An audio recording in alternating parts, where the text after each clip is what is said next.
Discussion. I was on vacation at the last county meeting. I missed this discussion, but I am sympathetic to it. Nitrous oxide products in Warren County. Dan Durkee's here, Warren County Public Health Administrator and Emergency Preparedness Coordinator, would like to address the committee on this topic. You want me to even so I can come back here, guys? Or sit at the table. Or sit at the table. All right, I'll sit at the table. Thank you all again. I am representing public health today. I was asked to kind of look a little bit more into nitrous oxide and what's going on with our communities. Obviously, we had some discussion at an open floor meeting, I believe at the last Board of Supervisors. And so we were asked to look a little more into this. Obviously, we know nitrous oxide recreationally can be dangerous. Obviously, we don't want to see people using it that way. It does have legitimate uses, and I spent a lot more of my time figuring out who's writing the rules and regs and who's overseeing these products within our communities. I did start with our local Glens Falls branch office of the Department of Health. I spoke with two of our representatives that we work with regularly who inspect the different stores for tobacco enforcement rules and things. I was told by them that that is not their jurisdiction. This isn't a public health law. The law was not brought forth by public health. So they have seen that products are for sale. They're in many of our vape shops and smoke shops within our community. But they have no regulatory authority over those because they are not part of the tobacco control. So when they go in, they're looking again at adolescent tobacco use prevention. And so they're doing that type of enforcement to ensure that kids and people under the age of 21 aren't purchasing tobacco products. The law that's on the books for nitrous also includes the 21 plus age purchase, but that's not something they can enforce or even look at. So when they go in, they're not looking for that. They're looking for other products that are illegally sold. Again, that could be vape products that include THC, marijuana-based products, as well as then any tobacco products that are flavored and banned by certain laws. I asked where else could I find out more information? They thought it was going to be under the Ag and Markets laws. I spoke with Ag and Markets on Tuesday of this week. Scott Weiner got back to me, part of their council. He said it's a misconception that Ag and Markets has anything to do with this. Ag and Markets got brought in a while back because there was concern that people under the age of 21 wouldn't be able to purchase things like Ready Whip and Cool Whip products that come in canisters. The law was not written that way. The intent of the law was to stop the use of nitrous oxide canisters being sold to people under 21 that can be used to charge homemade whipping cream canisters, as well as people who use it in the culinary areas. So restaurants and things who make their own whipping cream with ingredients. So when I asked, who's in charge, he says not Ag and Markets. He believes it's a general business law and that the Attorney General is actually in charge of it. I second asked him, who's in charge of enforcement of the 21 plus age in terms of compliance? Again, tobacco has the TUPA rules, which is where our state health department can go in and kind of run stings, if you would. He says, we have no idea. He says, we don't know if anybody even does it. So right now at the state level, his understanding is if there's no money and no funding, probably nobody's doing it. But the answer would probably come from the Attorney General's office. So he says, we have no jurisdiction at all. So his recommendation was to reach out to the Attorney General's office of the state and try to find out more information because they don't have any, because again, it's not their enforcement rules. I did ask also, did he feel that it was possible for local municipalities to pass their own laws and ordinances, just knowing you can do it with a tobacco product and certain other products where you can be more strict than the state? He said, again, I have no idea if there's any ability for local municipalities to do that. And that would have to be a state attorney general's discussion as well. So unfortunately, right now, although they're being sold as culinary uses, we know the way they're being marketed and sold in these vape shops, that's not really what their intent is. But because they're being marketed as for those uses, it's a loophole in the marketing piece of it, which as long as it's labeled as culinary use and not for inhalation or personal use, really there's not much they can do. At the upper level, it's the FDA who's in charge of the marketing piece of it and how things have to be labeled. So that's a federal level mandate as well. So the more you dig into this, the more there's a lot of areas of gray and who's in charge of what and who can kind of do whatever to regulate the access points for nitrous oxide. So from our standpoint, we don't want to see it in our communities either. We would support any efforts to ban its sale in tobacco and vape shops, but we really do not know what capabilities we have as a local municipality at this point. So unfortunately, it was kind of kicked around as, we don't know. You might want to ask the Attorney General's office. So Questions, thoughts from the committee? Yes, Supervisor Wild. Mr. Chairman, I think this is an easy decision from my standpoint. Why don't we just create our own local law and see what happens? That's possible. Administrator Kaplan suggested that that might not have the effect that we wish. However, endorsing a letter condemning the use and condemning the way it's being used. A letter drafted, perhaps by Dan and perhaps by others, that would go to the county board. And once endorsed by the county board, would go to Assemblyperson Simpson and Senator Stack and ask them to pay attention. An action needs to be taken on the state level in regards to this matter. But whatever is the will of the committee, so. If we wait for the state, my sense is it could take months, if not years, to get that through. I don't know, maybe the county attorney can help me out, but I'm thinking we should try to take some action as soon as we can. Yeah. There's no benefit to the community. If culinary are looking for things, they have other suppliers for culinary. correct. Right, so they could go that route to get it. And I know enforcement could be an issue, but Yeah, that's a good point. I'm sorry, I thought. no, I guess I'm done. I just like to move forward with something. Turkeys. Yeah, so just as an aside with regards to states, a lot of states have different rules and regs following this. Louisiana is the only state so far that has banned it for retail sales. So basically for culinary uses and things and even personal uses, you do have to go through a process to be able to get it. So it is an option that you can share with some of our representatives that, hey, the state can do something about this as well. I sometimes think things like this get dropped. The rule was put in place without any real thought to enforcement, as well as, how do we make sure that we are giving people access that they need through obviously medical stuff, and as well as for their culinary uses, so not restricting it and making it burdensome, but you've passed a rule that really has no enforcement teeth, and I think that can impact what we really want to do. So maybe they just need to be made aware of it again as well. All right. Super. Thank you, Chairman. In preparing for this morning, I looked at some scenarios that maybe we've addressed in the past, and even though it may be apples and oranges, I remember when we I thought banned the sale of fireworks in Warren County, and am I correct that you can't sell fireworks in Warren County anymore? State empowered us to do that. Okay, so I mean, Yeah. Can we take that same approach with the state to I don't think the state has empowered us to do that. no, but yeah, I mean, Fireworks. at least That let them know that we're interested in them empowering us to do that, maybe being a leader statewide, in addition to, well, no, Louisiana, just a thought. Yeah, okay, well, all thoughts are good. Yeah. Supervisor Conover? Well, thank you, Mr. Chairman. Just two things. One, I think we should inquire as to whether this is in any way been made part of a NISAC agenda. The New York State Association of Counties, we're a member of that, as are the other counties, and I think that, there's just an issue that has risen and become part of their agenda, their annual agenda, and if not, should it be? That would be number one, and number two, to contact NISAC to find out perhaps what other counties have done or not done in this regard, if we haven't done that already.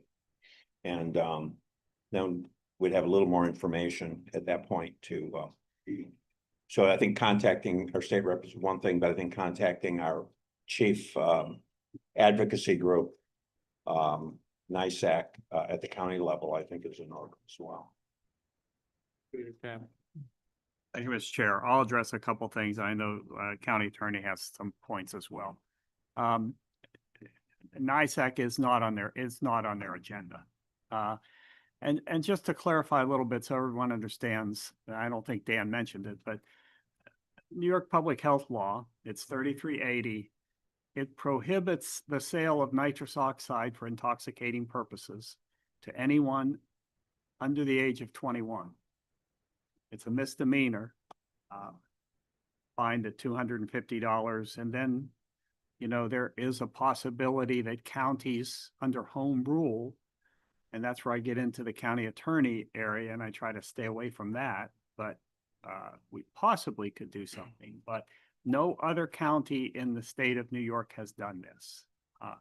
And very few states, with the exception of Louisiana that Dan mentioned, have taken any action against this. So, you know, there are standards out there. It's not enforced. I'm sure if we talk to our sheriff, they'd say it'd be pretty tough to enforce something with the personnel that they have right now that provide coverage of the county. Thank you, Mr. Chair. So just with that, just so people understand too, when they talk about public health law, that is for personal use. That's not the sale, right? It's the access point that we want to choke off. But that's not what those laws are written for. It's for somebody using out in public, you know, and somebody has a canister on them or they're using a balloon, you know, to inhale this stuff. So that isn't necessarily for sale. That is for using it. It would be like having an open container. And that's what that law is for. That's why when we talk about public health not having an enforcement arm under the state, it's not about purchase, it's about the actual use. And there's a lot of states that have use laws in them as well. That's my understanding. So that's why when they go into these shops and say, we can't really do much, it's because it's about the use, not the actual purchase. Because technically they could really be using it at home and that wouldn't be an illegal use of that product. So they're selling a legal product for what they'll say. We had the same issue with the K2 and spice. If you remember the synthetic marijuanas that were out for a while, they would say these are for incense, for burning, for smell, but people knew exactly what they were for. They were put up there. So to me, this is similar, although not the same, but similar to those products where it was about labeling and about, well, I'm not selling them for people to use. If they use them, I can't stop that in my home. When really you could look at it and say the marketing says this is for use in a way that it's not intended. You know, bright, shiny colors, adding smells and flavors to these things. There's no need for that. Your whipping cream comes with its flavors, right? So these products are being designed in a way where it is encouraging inhalation and use recreationally, even though it's being sold and labeled as culinary use.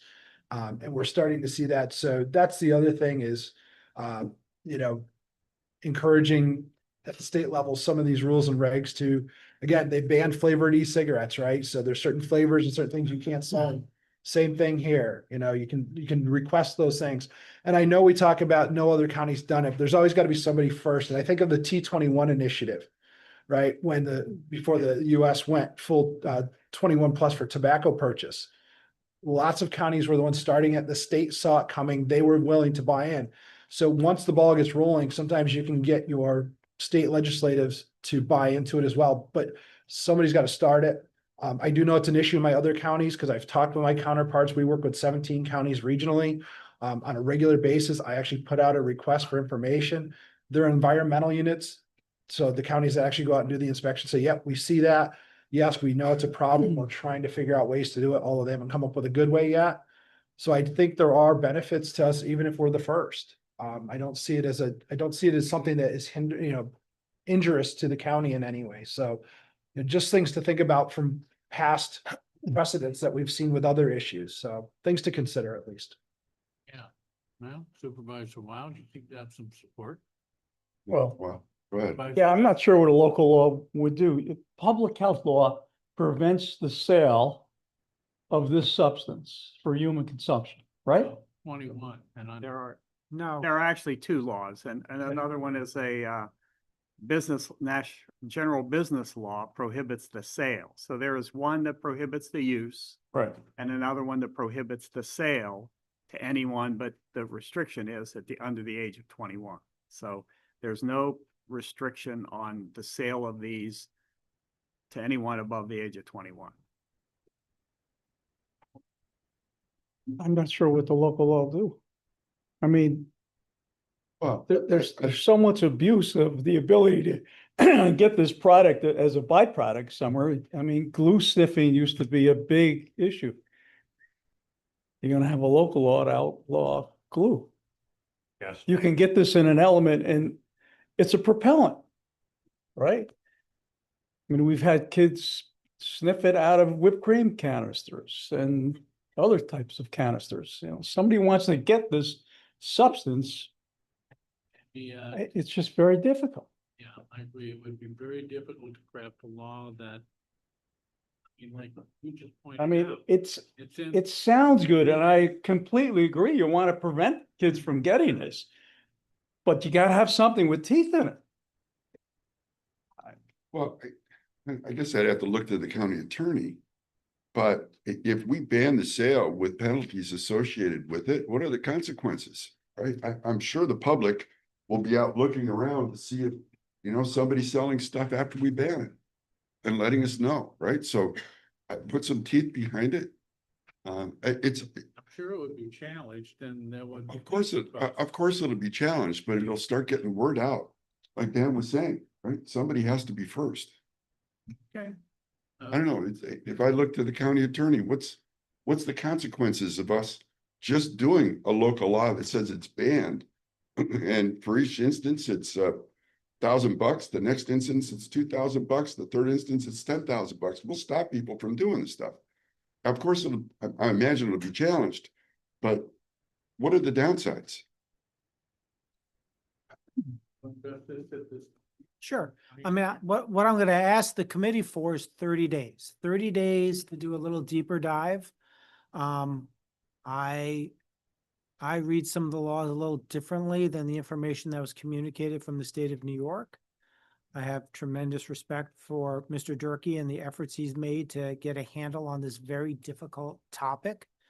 But I'd like 30 days to talk to some of our other department heads, to get them involved, to get a meeting of the minds on what may be available from the position of enforcement without doing any additional local laws or other procedures. And if there is not an ability to take action based on current state statutes, then I'll come back with a recommendation in 30 days on what possible options are available for the committee to consider. But I would rather do that after some thoughtful legal analysis on it rather than a quick reaction on a very emotional and difficult topic.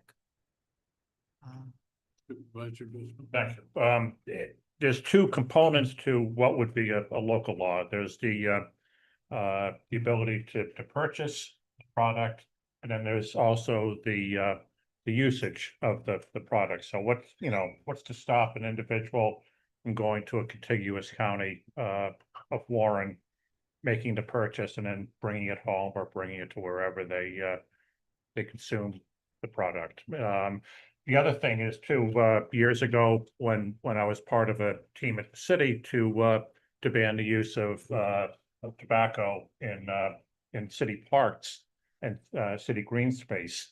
It was a great law, but law enforcement didn't have the staff and the capabilities for enforcing that. So people continue to do that. You could drop a dime and say that someone is, smoking a pipe or whatever they're doing in Crandall Park or City Park. By the time police responded, if they had the capability of doing that, they were long gone, so. It is, I think, even more complex than we discussed this morning. John, over. Yeah, back to one of the points that I made. I mean, there's 17 other counties that are also concerned about this. Then I think that we need to get this on NISAC's radar. And And I think the associations that represent the various county health departments need to get this on the state health department's radar. I mean, there are many projects where there are regulations on how they're distributed. You know, that govern how they're distributed. And should this be one? It sounds like absolutely this should be one. And but I think we need to begin the process of getting this this concern both through the health department standards, maybe a letter from 17 health departments to the state health department would be a very powerful thing. And I think a letter from us to our 61 other, or whatever the number is, counties and the NISAC would be a very powerful thing as well. And this might move with that kind of concern, that kind of interest, you know. If not, at least we would find out why it wasn't moving, right? Yeah. I mean, like I say, there are all kinds of products out there that have limitations on how they can be distributed, who can distribute them, et cetera, et cetera, et cetera. And it sounds to me like that this may be one of those that needs those that kind of regulatory limitation. Yeah.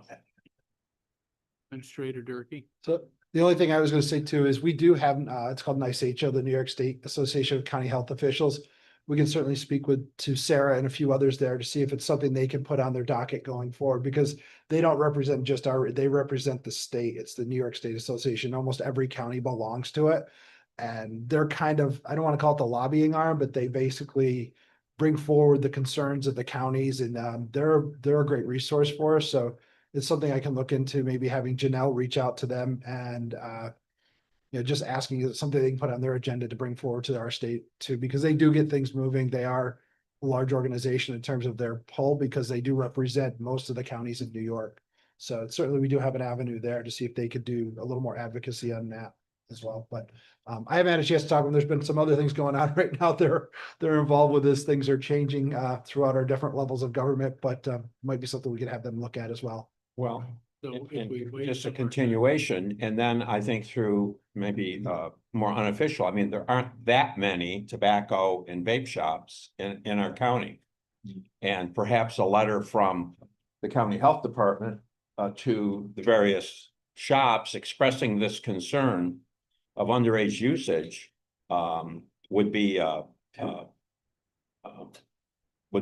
I'm not saying everyone would respond to that, but it might surprise you who might respond to that. And equally, I think that kind of letter should go off to perhaps our various chambers of commerce. They may be members of our various chambers of commerce. And that might have some effect, but I think that the idea that you could just cross a line and purchase it as opposed to this side of the line is a strong argument for why this type of thing is so difficult to manage at a municipal level. I'm a little surprised that this hasn't risen to a higher level with our association and our state health department. Well, Kids are getting sick and dying. I mean, that's serious business. Administrator Durkee is going to look into the matter. County Administrator Almond's going to look into the matter. County Administrator Tapman's going to look into the matter. We'll look into the matter more so. We will certainly bring this back, Amanda, at our next State of Rules Committee meeting next month. I think it makes a more powerful reason, absent any kind of interest or movement of why we might have to do something even at a municipal level such that it is, right? Okay, any other committee member thoughts? And I say that because I believe there's members of the public that wish to speak to this today. I don't have any more to add right now, so, but. Well, you had mentioned that somebody may show up that wish to speak to this, yes or no? if you wish to speak, please go to the podium. I'd just like to, my name is Kathleen Boyle. I have the law from Humboldt County here, and I'd like to leave it with you. The paperwork, the written law that they passed in Humboldt. And I think it's important to take the lead on this in Warren County strongly, and other counties will follow. I realize people could go to Washington County to buy this, but maybe they'll be next. And also, talking to New York State is great. I think both things can happen. And please take the lead on it. Thank you. All right, thank you. Mr. Chairman, just one other or two other comments. Now, my thought was we're trying to restrict the sale, not usage, right? Having people go across other counties, you can't stop that, right? But at least we send a message. And is this really that much different from the crisis we had with fentanyl? Right? We have our youth that are sacrificing their lives. And it's not like tobacco where it could take 20 years, right? This can happen very quickly. So I'm just encouraging us to try to get creative and find some way to make a difference with this. And to be honest, all the smoke and vape shops, the reason they're doing that, it's a revenue generator for them. They're making money, right? So they're making money at the expense of our youth. And I think that's an issue that needs to force us to move forward quickly if we can. And I look forward to what the attorney comes up with. Supervisor Conover. Yeah, I think the county attorney's asked for 30 days, and I would assume that would apply to county administrator as well. They're taking in what we're saying here today. And if you could scan that legislation from Humboldt County, and you could get that out to me, I'd like to take a look at it. To the committee. Send it to everybody on the. That's a new piece of information, and I think that's, let's do our homework and let's see what we come up with. Supervisor Driscoll. Thank you, Chairman. I want to thank Kathleen and all of those people who have received web form submissions during the last week to 10 days. Keep them coming. I have no problem in clicking on and reading them and learning and becoming more informed. So I appreciate the network of other people out in all of our community who are passionate about this and us doing the right thing. Anything else from committee members? Okay, so again, to summarize, it's understood. We're going to give administrator, county team time to look at this matter. We'll look at this matter as a committee, and we'll rediscuss this at our next legislative and rules committee meeting. Okay, and take a more serious look at our options, perhaps move in a particular direction at that time. Is there anything else from the committee? Mr. Chairman, just one more thing. Is there any reason why we couldn't alert our state representatives in NISAC now? Through some type of letter? Well, I think our attorney has mentioned that let's get all of the information so that it can be a powerful letter, you know. I mean, we could send it out today, but let's get all of the department heads and everyone who is should be vested in this, you know, together to draft a real meaningful. well, whatever we do, have to agree with the supervisor. Wow, a minimum would be a letter. On the other extreme would be a home rule law. Understanding it's probably going to be challenged, but it will make noise on the topic. And I think that was Supervisor Wild's main contention, is we need to make some noise about this. Okay, That's that. yeah, okay, and I guess we're all for that in a sense. Anything else for the good of the order? What's that? Oh, you have another eye. Would, I'm sorry, I didn't see it on the agenda. County Clerk Black, would you please return to the table? And what else would you like us to, and thank you, Administrator Durkee. All right, For the tax. that's the new one. Yes. That's right. All right. So, a new business item, Carrie, if I had known about this, I would have taken care of it earlier. Thanks for staying. Request to introduce a local law providing authority to impose an additional mortgage tax, mortgage recording tax. Warren County and authorizing a public hearing for the same.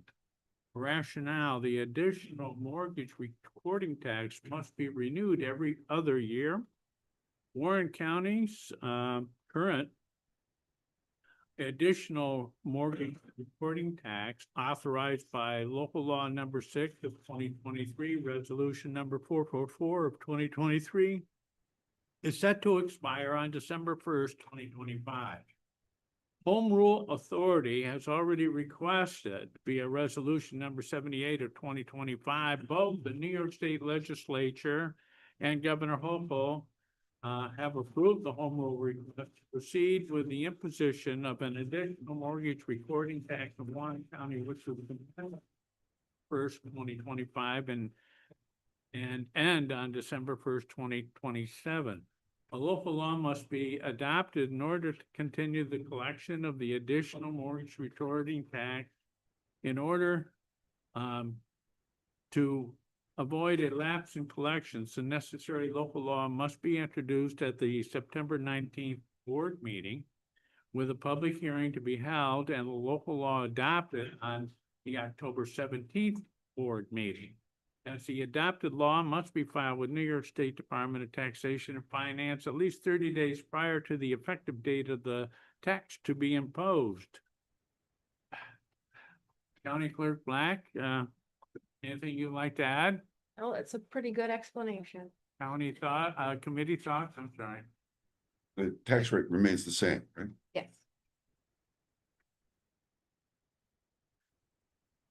All right, this is an action item. I'll move it. Put forward by Supervisor Thomas, seconded by Supervisor Driscoll. Any other comments? No. Yes, Supervisor. I'm thinking that a couple of years ago, there was some type of an issue that we needed to contact Senator Stepp about. Maybe I'm wrong, but it just wasn't a kind of a fast food vote. Maybe there's nothing that. I think a couple years ago, there was a lapse in the, That was it, Little okay. fast. There was I think there was like a month we had to lapse. catch up and- Yeah. Yeah, okay, all right. Okay, any other committee members' thoughts? Let's put it to a vote. Those in favor, please signify by saying aye. Aye. It's unanimous. It's passed. No other discussion item. Privilege of the floor, anyone? Yes. I got another item. Yeah. It's about the VLT tribal compact monies that the county is supposed to receive from the, Money? from the Indian tribes. We have received some, but it's been 2 or 3 years now. We haven't received any money, and it was like pulling teeth to get the money that we did get. So while we're writing letters, maybe we need to write some to them and start rattling the cage that if we're not gonna get the money, then maybe we should build a casino here in Warren County and compete with them, because that was the deal. You know, we wouldn't build a casino and they would pay us some money, but they're not paying us, so. Okay.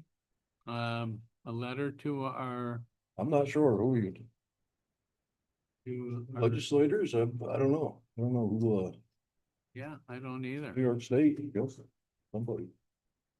This one is not on your agenda, so we can't take action. It's not on the agenda, but could we put it on for next month? All right, so Supervisor Thomas, let's put that as a discussion item and perhaps our administrative folks and legal folks could look into the matter and maybe have more information, but, Yep, or start making plans to, build a casino. yeah. Our tax money. Yeah. It's an interesting thought. All right, any other matters? It was my. Seeing none, how about a motion to adjourn? Motion made by Supervisor Wild, seconded by Thomas. All those in favor, please signify by saying aye. Uh, Okay.